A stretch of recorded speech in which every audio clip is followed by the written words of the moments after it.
series of victories and you haven't seen them. So I guess it's getting back to the core question, which is the strategy of defining Trump as a puppet of the Kremlin and his voters as racist, is that bearing fruit for you guys? Is that working out for you? Yeah, well, I mean, I think it's working out.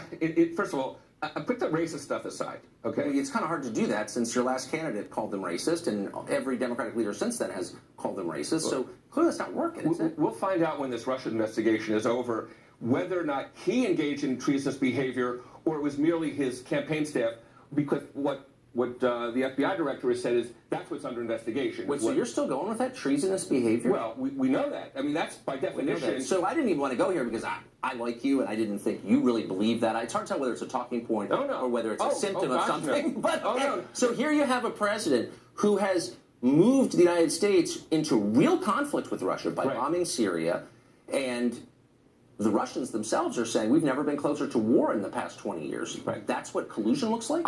I will say that the fact that we can talk about the risk of nuclear war, whether it's Russia or Korea, is itself a demerit, huge demerit. But you're for Donald arguing Trump. both sides of the argument. You're arguing that he's a pawn of the Kremlin and that he's bad for being too mean to the Kremlin. I'm saying the Russians didn't quite know what they were bargaining for. At the time, what they were bargaining for is evidenced by the fact that the Podesta emails from WikiLeaks dropped an hour after the Access Hollywood tape. The Russians are smart. They're not that smart. They were colluding, I submit, with people who knew enough to say, now's the time. So I'm having trouble following this theory, and I'm not going to keep torturing you here, but you're basically arguing that Trump is an agent of Russia. But whoa, slow down now.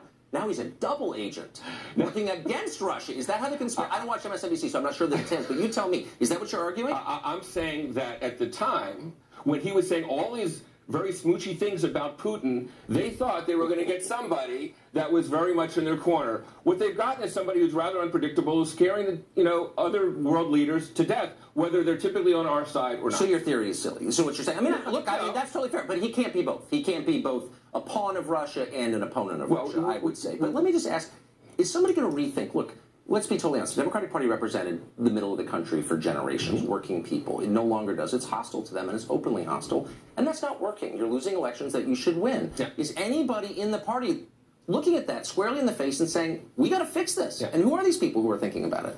Donald Trump has not expanded his base one iota since getting 46% of the vote.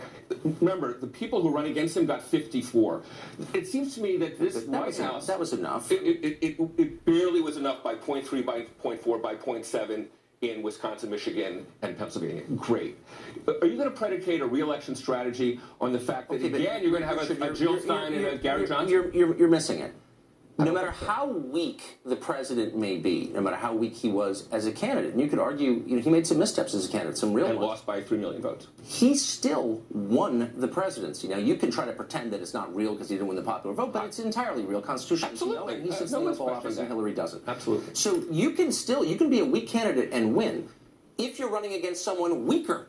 And so I'm just looking for some glimmer that Democratic talking points are not simply aimed at Tom Steyer here, that it's not just donors you're talking to, but voters. What's the pitch to voters? How are you going to raise their wages? The evidence that voters are actually responding to whatever the Democratic message is was the Women's March the day after the inauguration, was even this march this past weekend around the country, right? And the fact that these town hall meetings, people are showing energy. What was the point of the Women's March? I'm not attacking it, okay? I guess all my neighbors went. But what was if you could narrow down to one policy point, the March on Washington was for the Civil Rights Bill. I get it. The Women's March, again, not attacking it, but I'm a little confused as to how it articulates the Democratic vision.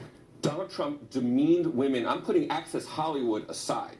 Demeaned women throughout the campaign. And this was an affirmation saying, we're not going away. You're going to have to deal with us. You may not believe that, but that's, in a nutshell, what that was about. If you could deal with this fact, Donald Trump won the majority of white women in the last election. What do you mean? Are they stupid? Are they voting against their own interests? Are they crazy? Are they bigots? I mean, how do you account for that behavior? I mean, you disagree with me. The Comey letter is what tipped that scale.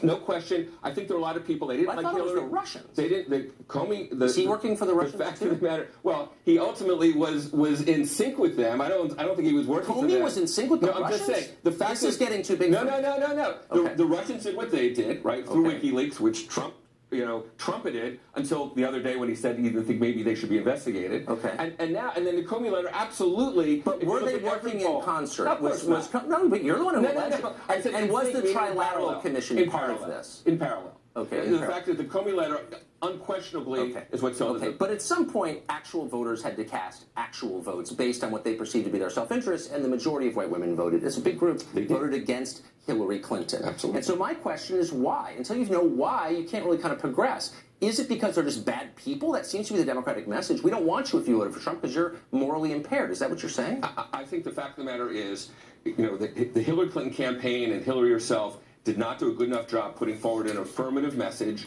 and therefore, whether it was emails or everything else that was the incoming that they didn't deal with satisfactorily, these 53% of white women basically said, you know what, we're not happy about either. We're going to take a chance on Trump because we just don't like the way things are going in Washington. Here's what's ominous. This is my last question. It's sincere. So I think the Democratic Party needs to win people it didn't win, obviously.